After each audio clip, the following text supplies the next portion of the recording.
और बड़ी खबर की बात करते हैं। इंडिगो संकट से जुड़ी हुई यह बड़ी खबर। हालात हालांकि काफी हद तक सुधरे हैं, लेकिन आज कई जगहों पर इंडिगो की उड़ानें रद्द हुई हैं और आज भी हुई हैं। चेन्नई में कुल 70 उड़ानें रद्द हुई हैं। बेंगलुरु में भी 61 उड़ानें रद्द हुई हैं। इंडिगो पर देखिए सख्त एक्शन की बात की जा रही है। तस्वीरें भी कल आपने देखी होंगी। इंडिगो की अभी रोजाना 2200 उड़ानें हैं जो ऑपरेट हो रही हैं। अब इंडिगो की रोजाना 220 उड़ानें कम होंगी। यह बात सामने आई। इंडिगो की उड़ानों में 10% की कटौती की गई है। 10% की कटौती इंडिगो की तरफ।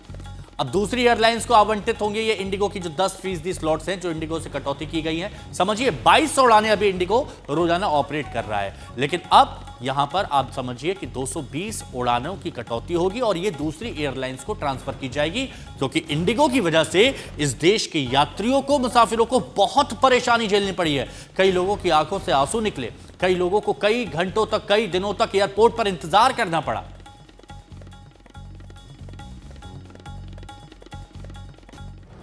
Following our earlier communications, today I'm here to share that your airline, Indigo, is back on its feet and our operations are stable.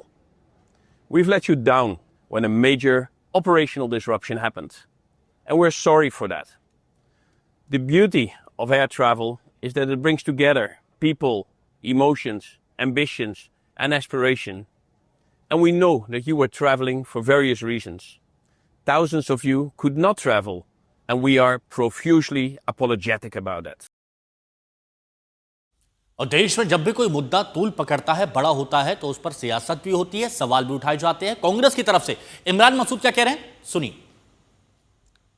Sir, इसे इतर एक सवाल ये बन रहा है कि इंडिगो के ऊपर अब सरकार सख्त दिख रही है। उन्होंने 10% उनका जो फ्लाइट लोड था उसको कर्टेल कर दिया है और साथ ही आज हाई लेवल कमेटी उनको, उनके अधिकारियों को पूछताछ के लिए बुला रही है। ये मुंशी है क्या? सरकार का एविएशन मिनिस्ट्री मुंशी बन गए रह गया। एयरलाइन अपनी नहीं, एयरपोर्ट अपने नहीं, तो कंट्रोल किस बात का है इनका?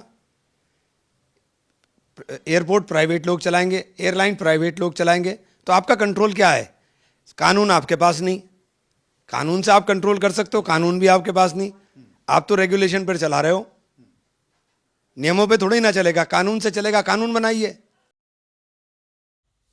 और देखिए इस दौरान ये बयान तो सामने आ गए, लेकिन सच्चाई ये भी है जो हम बड़ी खबर आपको बता रहे हैं कि इंडिगो की कई उड़ानें आज भी रद्द हुई हैं। हैदराबाद एयरपोर्ट से 33 उड़ानें रद्द हो गई हैं और लोगों की परेशानी कुछ हद तक कम हुई है। लेकिन अगर आप ये कह सकते हैं कि परेशानियों का अंत हो गया, तो ऐसा नहीं। चेन्नई में आज इंडिगो की 70 उड़ानें रद्द हुई हैं। यहां पर मुसाफिर परेशान हैं। बेंगलुरु जानी है, 61 उड़ानें बेंगलुरु से रद्द हो गई हैं। दिल्ली से अमित भारद्वाज हमारे सहयोगी हमारे साथ जुड़े हुए हैं। अमित, उम्मीद की जा रही थी कि जल्दी समस्या का समाधान होगा, लेकिन आज भी हालात कुछ हद तक सुधरे हैं, लेकिन पूरी तरह से नहीं। कई उड़ानें रद्द हुई हैं। आपके पास क्या खबर?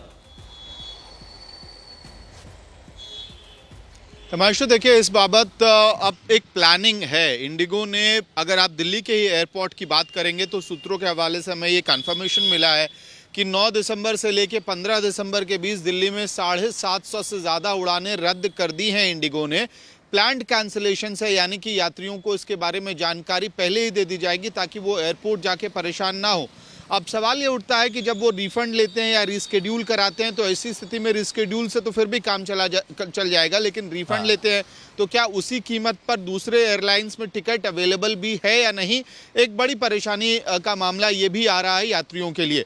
लेकिन इससे अहम जानकारी ये कि एक 10% का कर्टेलमेंट सरकार ने कर दिया है। कल इंडिगो के CEO को बुलाया गया था राजीव गांधी। और देखिए उम्मीद अमित यही है कि जल्द से जल्द लोगों की समस्या दूर हो।